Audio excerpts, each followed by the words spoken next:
തിരുവനന്തപുരം പൂന്തുറയിൽ അമ്മയുടെയും മകളുടെയും ആത്മഹത്യയിൽ മകളുടെ ഭർത്താവിനെതിരെ ഗാർഹിക പീഡനത്തിന് കേസെടുക്കും. ഗ്രീഷ്മയുടെ ഭർത്താവ് ഉണ്ണികൃഷ്ണനെതിരെയാണ് കേസെടുക്കുക. സജിതയുടെയും മകൾ ഗ്രീമയുടെയും മൃതദേഹം പോസ്റ്റ്മോർട്ടത്തിന് ശേഷം വീട്ടിലെത്തിച്ചു. മേഘ്ന മുരളി ചേരുന്നുണ്ട് വിശദാംശങ്ങളുമായി തിരുവനന്തപുരത്ത് നിന്ന്. മേഘ്ന, 200 പവൻ സ്വർണം സ്ത്രീധനമായി നൽകി, അതിനുശേഷവും സ്ത്രീധനം കുറഞ്ഞുപോയി എന്ന് പറഞ്ഞ് പീഡനം നാണം കെടുത്തുന്ന അല്ലെങ്കിൽ അങ്ങേറ്റം സങ്കടം തോന്നിപ്പിക്കുന്ന കാര്യമാണ്. അമ്മയും മകളും ഒരുമിച്ച് ജീവനെടുക്കുന്നു. എന്തൊക്കെ ആരോപണങ്ങളാണ് ഈ ഭർത്താവിനെതിരെ ഉന്നയിക്കുന്നത്? പോലീസിന്റെ നടപടി എങ്ങനെയാണ്?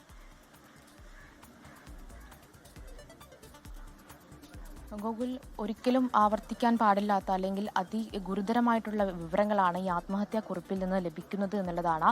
ഇന്നലെയാണ് അമ്മയും മകളും നമ്മളിപ്പോൾ കാണുന്ന ഈ കമലേശ്വരത്തെ വീട്ടിൽ മരിച്ച നിലയിൽ കണ്ടെത്തുന്നത്. ഈ ആത്മഹത്യാ കുറിപ്പിൽ പറഞ്ഞിരിക്കുന്നത് സയനൈഡ് കഴിച്ച് മരിക്കുന്നു എന്നുള്ളതാണ്. ഈ വീട്ടിൽ അമ്മയും മകളും സജിതയും ഗ്രീമയും മാത്രമായിരുന്നു താമസം.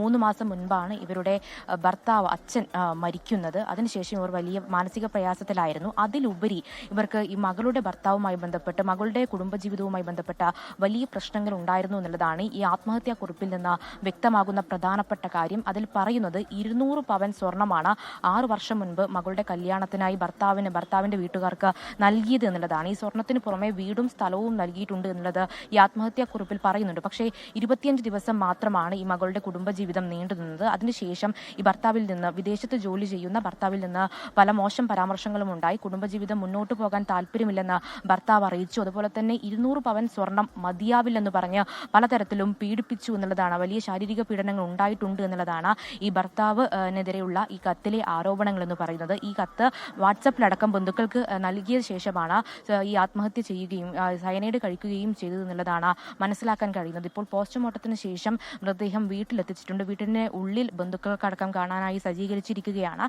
അതിനുശേഷം നാട്ടുകാർക്കടക്കം വേണ്ടിയിട്ടുള്ള പുറത്ത് പൊതുദർശനം ഉണ്ടാകുമെന്നുള്ളതാണ് നമുക്ക് മനസ്സിലാക്കാൻ സാധിക്കുന്നത്. അതിൽ പോലീസിൽ നിന്ന് ലഭിക്കുന്ന വിവരങ്ങൾ ഭർത്താവിനെതിരെ ഗാർഹിക പീഡനത്തിനടക്കം കേസെടുക്കുമെന്നുള്ള കാര്യമാണ് പോലീസിൽ നിന്ന് ലഭിക്കുന്ന കാര്യം. കാരണം അത്രയും ഗുരുതരമായിട്ടുള്ള ആരോപണങ്ങളാണ് ഈ ആത്മഹത്യാ കുറിപ്പിൽ പറയുന്നത്. തങ്ങൾക്ക് ജീവിക്കാൻ കഴിയാത്ത സാഹചര്യം ഉണ്ടായി, അതിന് കാരണം ഈ ഭർത്താവാണ്, മകളുടെ ഗ്രീമയുടെ ഭർത്താവാണ് എന്നുള്ളതാണ് ആത്മഹത്യാ കുറിപ്പിൽ പറയുന്നത്. അതുപോലെ തന്നെ ഈ സ്വത്തുക്കൾ, ഇവർക്ക് സാമ്പത്തികമായി മറ്റ് പ്രശ്നങ്ങളില്ല എന്നുള്ളതാണ് അറിയാൻ സാധിക്കുന്നത്. ഈ സ്വത്തുക്കളൊക്കെ ആർക്ക് നൽകണമെന്നൊക്കെ അടക്കം എഴുതി വെച്ചാണ് ഇവർ ആത്മഹത്യാ കുറിപ്പിൽ എഴുതി വെച്ചിട്ടുണ്ട് എന്നുള്ളതാണ്. എന്തായാലും അതീവ ഗുരുതരമായിട്ടുള്ള, കേരളത്തിൽ പലതരത്തിലും ഇത്തരത്തിലുള്ള ആരോപണങ്ങളും ഇത്തരത്തിലുള്ള കേസുകളും ഉള്ളതാണ്. അത് വീണ്ടും ആവർത്തിക്കുന്നുവോ എന്നുള്ള ചോദ്യമാണ് ഇവിടെ നിന്ന് നമുക്ക് ചോദിക്കാനുള്ളത്. അല്ലെങ്കിൽ അങ്ങനെയാണ് മനസ്സിലാകുന്നത്. ഗുരുതരമായിട്ടുള്ള സ്ത്രീധന പീഡനമാണ് മകളുടെ ഭർത്താവിനെതിരെ ഉന്നയിക്കുന്നത്.